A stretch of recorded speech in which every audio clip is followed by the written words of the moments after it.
스코틀랜드를 찾는 등 총력전을 펼치고 있는데 우리 정부는 막판 협상에 조선업 협력 카드를 활용한다는 전략입니다. 오늘 서울의 낮 최고 기온이 37도를 기록할 것으로 예보되는 등 극한 폭염이 이번 주 내내 지속될 전망입니다. 올여름 온열 질환자 수는 지난해보다 2.5배 늘었고 간밤에도 정전이 속출하며 시민들이 큰 불편을 겪었습니다. 김건희 특검이 공천 개입 의혹과 관련해 윤석열 전 대통령을 오늘 소환했지만 불응하자 내일 오전 10시에 출석하라고 다시 통보했습니다. 해병특검은 VIP 경로설이 불거졌던 대통령실 회의에 당시 안보실장으로 참석했던 조태용 전 국정원장을 피의자 신분으로 소환해 조사하고 있습니다. 정부와 여당이 윤석열 정부가 낮춘 법인세 최고 세율을 3년 전 수준인 25%로 1%포인트 올리기로 했습니다. 상장 주식을 팔 때 양도소득세를 내야 하는 대주주 기준도 현재 종목당 50억 원에서 10억 원으로 되돌리기로 했습니다. 여러분 안녕하십니까? KBS 12시 뉴스입니다. 미국의 상호관세 부과 시점까지 이제 사흘 남았습니다. 구윤철 기획재정부 장관이 오늘 오전 미국 재무장관과의 성공적인 협상을 위해 출국했습니다. 구 장관은 관세 부과를 하루 앞두고 미국 재무장관과 최종 담판을 벌일 예정입니다. 김채린 기자가 보도합니다. 지난 24일 미국 측의 갑작스런 2+2 회의 취소 통보로 출국 직전 미국행이 무산됐던 구윤철 기획재정부 장관. 오늘 스콧 베센트 미국 재무장관과의 면담을 위해 미국으로 출국했습니다. 국익을 중심으로 한미 간에 서로 상생할 수 있는 그런 협상안이 마련되도록 최선의 노력을 다하겠다는 말씀을 드리겠습니다. 구 장관은 미국의 상호관세 부과 하루 전인 오는 31일 미국 워싱턴 DC에서 베센트 장관과 통상협상에 나설 예정입니다. 조현 외교부 장관도 같은 날 미국에서 한미 외교장관 회담을 갖습니다. 협상 막바지에 고위급 관료들이 모두 미국에서 총력전을 벌이는 모양새입니다. 미국 워싱턴 DC와 뉴욕에서 러트닝 미 상무장관과 협상했던 김정관 산업통상자원부 장관과 여항구 산업부 통상교섭 본부장은 주말 사이 러트닉 장관이 출장 간 스코틀랜드에도 찾아가 협상을 이어갔습니다. 러트닉 장관은 언론 인터뷰에서 한국인들이 나와 그리어 미 무역대표부 대표를 만나러 스코틀랜드로 왔다며 그들이 얼마나 진정으로 협상 타결을 원하는지 생각해보라고 말했습니다. 김동관 한화그룹 부회장도 미국을 방문해 협상을 지원하고 있습니다. 한국 정부가 조선업 협력을 앞세워 미국과의 협상 타결을 추진 중인 가운데 정부가 제안한 조선업 협력 프로젝트를 미국 측에 설명하기 위한 걸로 전해졌습니다. KBS 뉴스 김채린입니다. 트럼프 미국 대통령이 관세 유예 시한까지 합의에 이르지 못한 국가에 대해선 15에서 20%의 상호 관세를 부과하겠다고 밝혔습니다. 3차 무역 협상을 시작한 중국을 향해선 시장 개박을 압박했습니다. 워싱턴 김경수 특파원입니다. 영국을 방문해 키어 스타머 총리와 만난 트럼프 미국 대통령은 상호 관세 부과 시한을 사흘 앞두고 각국에 적용할 관세율을 언급했습니다. 이미 큰 거래는 끝냈고 200개 넘는 나라와 개별 협상을 할 수는 없다며 합의에 이르지 못한 대다수 국가의 상호 관세율은 15에서 20% 사이일 거라고 했습니다. I just want to be nice. I would say in the range of 15 to 20%. Probably one of those two numbers. 이는 지난 4월 예고했던 보편 관세 10%보다 높은 수준으로 상호 관세를 15% 아래로는 낮추지 않겠다는 뜻으로 해석됩니다. 먼저 협상이 타결된 일본 유럽연합과 마찬가지로 한국이 협상 가능한 관세 최저 수준도 15% 정도란 얘기입니다. 트럼프 대통령은 현지 시각 28일 스웨덴 스톡홀름에서 시작된 미중 3차 고위급 무역 협상에도 시장 개방 압박을 이어갔습니다. Finished. They opened up their country. They were very closed. I'd love to see China open up their country. 베센트 미국 재무장관과 허리펑 중국 국무원 부총리는 첫날 5시간가량 회담하며 양국의 관세 유전 연장 방안을 논의한 것으로 알려졌습니다. 미중은 지난 5월 1차 협상을 통해 서로 100% 넘게 부과하던 관세를 90일간 대폭 낮추기로 합의한 상태입니다. 希望美方同中方一道落实两国元首通话达成的重要共识. 미국과 중국 간 관세 유전은 다음 달 11일까지입니다. 이번 3차 회담을 통해 양국이 휴전기간 3개월 연장을 목표로 하고 있다고 로이터 통신은 전했습니다. 워싱턴에서 KBS 뉴스 김경수입니다. 오늘도 전국 대부분 지역에 폭염특보가 내려졌습니다. 35도 안팎의 폭염은 이번 주 내내 지속될 전망입니다. 재난방송 스튜디오 연결해서 이번 폭염의 원인과 전망을 자세히 알아봅니다. 이세엄 기자, 먼저 오늘 폭염 현황부터 전해주시죠. 네, KBS 재난현황판으로 현재 기온 먼저 확인해 보겠습니다. 지도를 보시면 이렇게 붉은색으로 보이는 곳이 기온이 30도를 넘은 곳들입니다. 지금 일부 높은 산지와 이렇게 해안가를 제외하고는 전국이 30도를 넘어섰습니다. 이 검붉은색으로 나타난 이런 곳들은 기온이 35도를 넘은 곳들인데 이 수도권 등 중부지방과 내륙 곳곳에서 이렇게 빠르게 기온이 높아지고 있습니다. 이 시각 기온이 가장 높은 곳은 경기 용인 기흥구에서 37.1도를 보이고 있습니다. 또 오늘 기온이 가장 높았던 곳도 역시 경기 용인 37도를 넘어섰습니다. 오늘 서울의 낮 기온은 37도로 예보됐습니다. 기온은 오후 4시까지 앞으로 4시간가량은 더 오를 수 있어 계속해서 높아질 걸로 보입니다.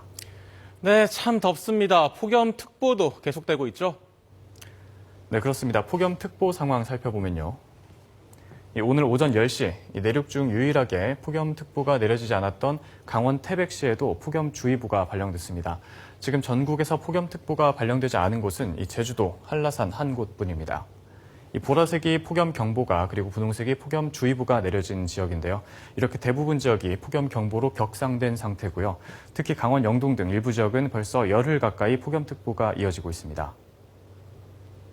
네, 이젠 좀 더위가 가셨으면 좋겠다 싶은데 이번 폭염 왜 이리 오래 가는 겁니까?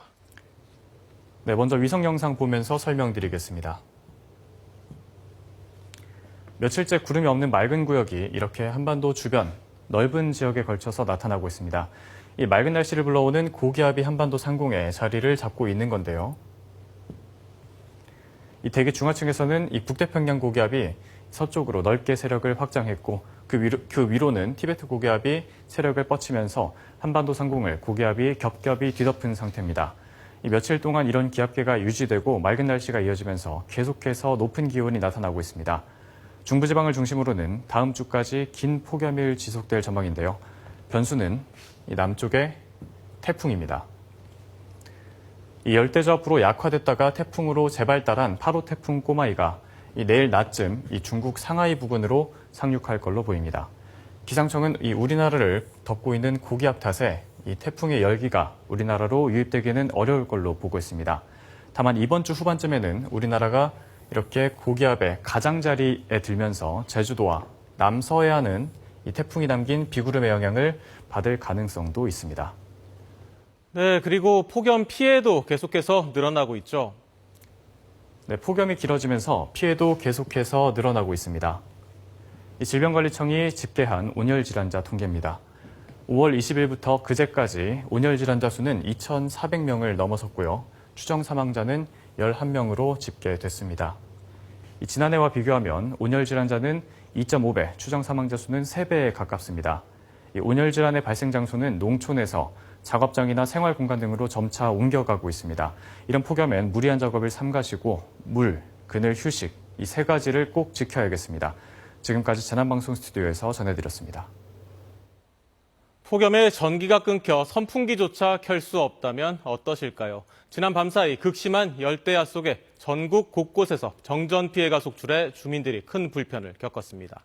신지수 기자가 현장 취재했습니다. 아파트 단지 전체가 어둠에 휩싸여 있습니다. 가로등이 꺼진 곳도 있어 휴대용 불빛으로 길을 찾기도 합니다. 이 아파트 단지에 정전이 발생한 건 어젯밤 9시 반쯤. 열대야 속에 냉방기구를 쓰지 못하면서 주민 600여 가구가 불편을 겪어야 했습니다. 집은 바람도 안 통하고 그래서 밖에 나와서 있는데도 지금 덥네요. 지금 이 상태에선 도저히 잠을 못 잘 것 같아서 그래서 밖에 찜질방을 지금 알아보고도 있었어요. 집안에선 도저히 잠을 잘 수 없어 차량으로 피신한 주민도 있습니다. 목욕도 해보다가 또 마트에 가서 시원한 것도 좀 사다 먹어보고 해도 도저히 안 돼가지고 차에 시동 걸어가고 에어컨을 좀 틀어보자 해가지고. 아파트 관계자는 변압기 고장이 원인이라며 교체에 시간이 걸려 일부 가구는 오후에나 복구될 것으로 내다봤습니다. 비슷한 시각 부산에서도 900가구 규모의 아파트에서 정전이 발생했습니다. 5시간 만에 복구됐지만 300여 가구가 밤잠을 설쳐야 했습니다. 지하철 내부 화면들이 꺼져 있고 열차도 움직이지 않습니다. 어젯밤 10시 35분쯤 서울 지하철 2호선 성수역과 강변역 구간에서 정전이 발생했습니다. 해당 구간의 열차 운행이 중단됐다가 10분 만에 전력이 공급되면서 운행이 재개됐습니다. 어젯밤 11시 20분쯤 전남 영암군 3호 중공업 변전소에서 불이 나 소방당국이 진화 작업을 벌이고 있습니다. 현재까지 인명피해는 확인되지 않았습니다. KBS 뉴스 신지수입니다. 공천 개입 의혹을 수사하는 김건희 특검이 오늘 윤석열 전 대통령에게 출석 조사를 받으라고 했지만 윤 전 대통령은 나타나지 않고 있습니다. 특검은 내일 오전에 출석하라고 다시 통보했는데요. 취재기자 연결해 자세한 내용 들어보겠습니다. 현예슬 기자, 윤 전 대통령 결국 김건희 특검의 소환에도 나오지 않았군요. 네, 윤 전 대통령은 오늘 오전 10시로 예정된 김건희 특검팀의 소환에 출석하지 않았습니다. 윤 전 대통령 부부는 2022년 대선 당시 명태균 씨로부터 무상으로 여론조사를 받은 대가로 공천 개입에 부당한 압력을 행사했다는 의혹 등을 받고 있습니다. 이와 관련해 특검팀은 공직선거법 위반 등 혐의로 윤 전 대통령을 피의자 신분으로 불렀지만 윤 전 대통령 측은 현재까지 변호인 선임계나 불출석 사유서 등을 제출하지 않은 채 나타나지 않은 걸로 알려졌습니다. 윤 전 대통령은 지난 10일 구속된 이후 내란 특검의 소환 조사와 본인의 형사재판 등에도 건강상의 이유로 출석하지 않고 있는데요. 내란 특검이 구치소에서 강제 구인을 시도하기도 했지만 무산된 바 있습니다. 특검팀은 윤 전 대통령에게 내일 오전 10시에 출석하라고 다시 통보했습니다. 한편 특검팀은 어제 김 여사의 오빠 김진우 씨와 김 씨의 장모에 대해 소환 조사를 진행하며 고가 장신구 의혹에 대한 수사도 이어가고 있습니다. 네, 나머지 특검의 수사 진행 상황도 함께 알려주시죠. 네, 먼저 해병특검은 VIP 경로설이 불거졌던 대통령실 주재 회의에 참석한 조태용 전 국가정보원장을 피의자 신분으로 조사 중입니다. 조 전 원장은 출석 전 윤 전 대통령의 경로를 목격했는지 등에 대한 취재진의 질문엔 성실하게 조사받겠다고 답한 뒤 조사실로 들어갔습니다. 특검팀은 조 전 원장을 상대로 윤 전 대통령에게 해병 순직조사 결과가 보고된 상황과 이 조사 결과가 바뀐 경위 등을 조사할 예정입니다. 또 특검팀은 모레 대통령실과 국방부 사이 연결 역할을 했다고 지목된 이시원 전 공직기강 비서관을 피의자 신분으로 조사할 예정입니다. 한편 내란의 공모한 혐의를 받는 이상민 전 행정안전부 장관에 대한 구속영장 심사는 모레 오후 2시에 열립니다. 앞서 내란 특검은 이 전 장관에게 주요 언론사를 상대로 단전 단수를 지시했다는 내란 중요 임무 종사와 직권남용 혐의 등을 적용해 구속영장을 청구했습니다. 지금까지 서울고검에서 전해드렸습니다. 정부와 더불어민주당이 법인세 최고 세율을 25%로 다시 올리기로 했습니다. 주식 양도소득세 과세 대상인 대주주 기준도 현행 50억 원에서 10억 원으로 강화하는 방안을 추진합니다. 국민의힘은 기업 쥐어짜기라고 비판했습니다. 보도에 이유민 기자입니다. 이재명 정부 첫 세제 개편안에 대한 당정협의에 정부와 민주당은 법인세 최고세율 인상과 대주주 기준 강화를 추진하기로 뜻을 모았습니다. 윤석열 정부에서 인하됐던 법인세 최고세율은 현행 24%에서 2022년 수준인 25%로 1%포인트 인상을 추진합니다. 주식 양도소득세 과세 대상인 대주주 기준도 현행 50억 원에서 10억 원으로 되돌리기로 했습니다. 기존의 윤석열 정권에서 원래 10억이었던 것을 50억으로 상향했던 거라서 이것도 그 이전 시기로 다시 정상화하는 것이다. 다만 배당소득 분리과세는 주식시장 활성화를 위해 필요하다는 의견과 부자 감세라는 반대 의견이 엇갈린 거로 전해졌습니다. 국민의힘은 당정의 세제 개편 협의안에 반대 입장을 분명히 했습니다. 세계적인 추세에 역행하는 반기업적 정책이라고 비판했습니다. 법인세 인상 명분으로 국세 정상화를 주장하지만 사실은 공약 이행에 필요한 예산 마련을 위해 기업 짜기 하는 데 불과합니다. 한편 국회에서는 오늘 최희영 문화체육부 장관 후보자와 김윤덕 국토교통부 장관 후보자 인사청문회를 진행합니다. 최희영 후보자 청문회에선 자녀 취업 특혜와 미국 영주권 편법 취득 의혹이 핵심 쟁점입니다. 김윤덕 후보자는 국토 부동산 분야 전문성과 증여세 납부 회피 의혹이 도마에 올랐습니다. 여야는 오늘 국회 윤리특위 구성안도 논의합니다. 국회의원 자격심사와 징계를 논의하는 윤리특별위원회는 22대 국회 개헌 이후 1년 넘게 구성이 미뤄졌습니다. 윤리특위 가동과 함께 개혁신당 이준석 대표와 더불어민주당 강선호 의원 등 징계안을 논의할지가 관건입니다. KBS 뉴스 이유민입니다. 북한 김여정 부부장이 담화를 내고 북미 정상들의 관계는 나쁘지 않다면서도 비핵화 협상 가능성은 일축했습니다. 미국 백악관은 북한과의 대화는 열려 있다고 밝혔고 우리 대통령실도 대화 여건을 조성하겠다는 입장입니다. 장혁진 기자가 보도합니다.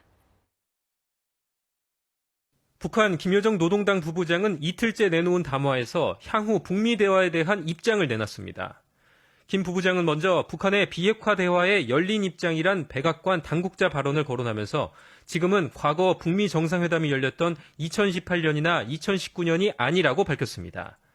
그러면서 불가역적인 핵 보유국 지위와 능력, 지정학적 환경이 근본적으로 달라졌다는 사실을 인정해야 한다고 덧붙였습니다.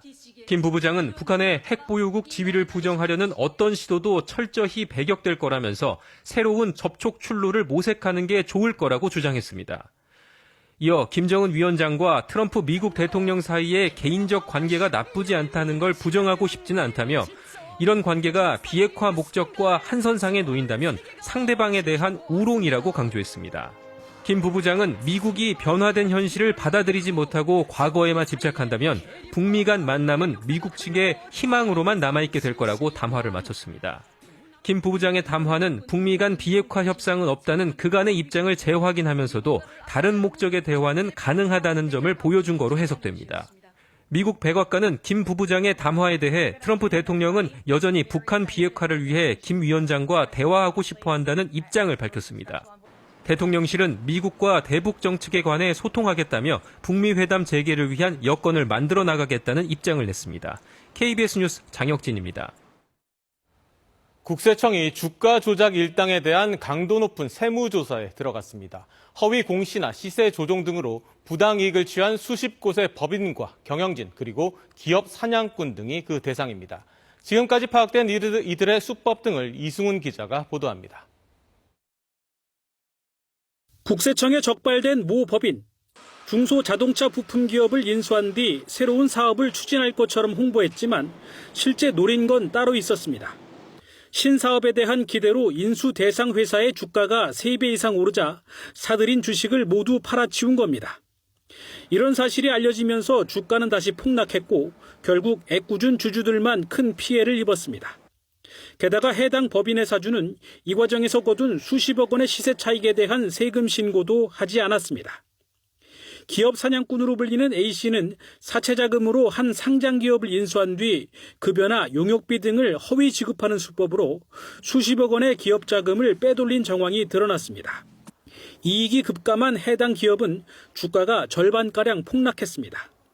경영권 승계를 위해 사주 자녀 회사의 주식 가치를 터무니없이 부풀린 뒤 이를 맞교환해 소액주주들의 막대한 피해로 이어지게 한 기업도 적발됐습니다.